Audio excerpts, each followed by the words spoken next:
అందరికీ నమస్తే. జగన్ గారు ఈరోజు విజన్ విశాఖ అనేసి ప్రోగ్రామ్ పెట్టారు. దాంట్లో ఆయన మాట్లాడిన మెయిన్ విషయాల గురించి కొన్ని మాట్లాడుకుందాము. అండ్ ఆ తర్వాత ఈ మీటింగ్ పెట్టడానికి బిహైండ్ ద పొలిటికల్ రీజన్ గురించి కూడా మాట్లాడుకుందాం. మనం 10 సంవత్సరాలు విజన్ ఉండాలి. వైజాగ్ ఎగ్జిక్యూటివ్ క్యాపిటల్ చేయాలి.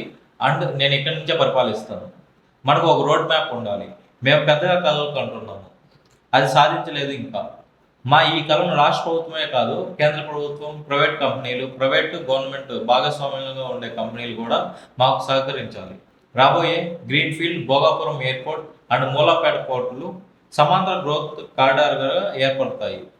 రాష్ట్రంలో 2 హైస్పీడ్ రైలు కారిడార్లు వచ్చేందుకు మోడీ గారితో కూడా నేను మాట్లాడుతున్నాను. అంతేకాకుండా వైజాగ్కి రిసార్ట్లు, మెట్రో ట్రైన్లు ఇలాంటివి రావాలి. ఎలక్షన్ తర్వాత నేను వైజాగ్లోనే ఉంటాను. నెక్స్ట్ నేను గెలిచాక పదవి స్వీకారం కూడా ఇక్కడి నుంచే ఉంటుంది. ఇంకా విజన్ విశాఖ అనే డాక్యుమెంట్ రిలీజ్ చేశారు. దానిలో కనెక్టివిటీ గురించి, ఇంకా వైజాగ్లో చేయాల్సిన కొన్ని పనుల గురించి ఉంది. నగరానికి 1,00,000 కోట్ల పెట్టుబడులు తెస్తానని కూడా చెప్పారు. ఇంతేకాకుండా మేము మొత్తంగా 13 లక్షల కోట్ల ఇన్వెస్ట్మెంట్ కోసం అగ్రిమెంట్లు చేసుకుంటే దాంట్లో 39% వరకు అమల్లోకి వచ్చాయని చెప్పారు. ఇదే కాకుండా అమరావతి మేము క్యాపిటల్ వద్దు అనడం లేదు. 3 క్యాపిటల్లు వర్తిస్తాయి. వైజాగ్ ఎగ్జిక్యూటివ్ క్యాపిటల్గా ఉంటుంది. నేను ఎక్కడి నుంచే పరిపాలిస్తాను అన్నారు.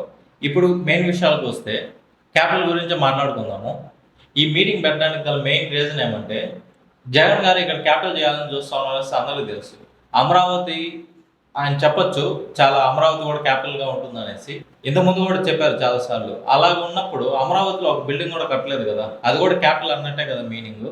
కానీ అక్కడ ఒక బిల్డింగ్ కూడా కట్టలేదు ఇంతవరకు ఆయన వచ్చినప్పటి నుంచి.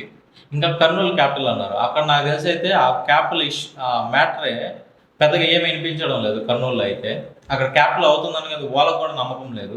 ఇంకా టీడీపీ వస్తే ఓన్లీ అమరావతి క్యాపిటల్ అవుతుందని కూడా అందరికీ తెలుసు. అది జగన్ గారు ఇక్కడికి పెట్టడానికి మెయిన్ రీజన్ ఏమంటే, అంటే ఏం చేయడం లేదు అన్నారు కదా క్యాపిటల్ గురించి. ఇక్కడ పెడితే ఈ విశాఖలో వీళ్ళని నమ్మిస్తే అంతా నమ్మేస్తారు అనేసి వీళ్ళ ప్లానింగ్. ఇంకా నెక్స్ట్ గెలిచాక వైజాగ్లోనే ఉంటా అన్నారు కదా, అది ఎక్కడో కాదు, రిషికొండ మీద ఉన్న బిల్డింగ్లోనే. వీళ్ళు అనొచ్చు, అంటే చాలామంది డాక్యుమెంట్ కూడా చూపించారు, నేను కూడా చెప్పాను, అది హరిత రిసార్ట్స్ ద్వారా అక్కడ గదులు ఇలాంటివి కడతా ఉన్నారు అది ఇది అనేసి. కానీ అది సీఎం క్యాంప్ ఆఫీస్గా ఆయనకి నచ్చినట్టుగా కట్టించుకున్నారు అనేసి ఆ విజువల్ చూస్తే నాకు అర్థమవుతుంది.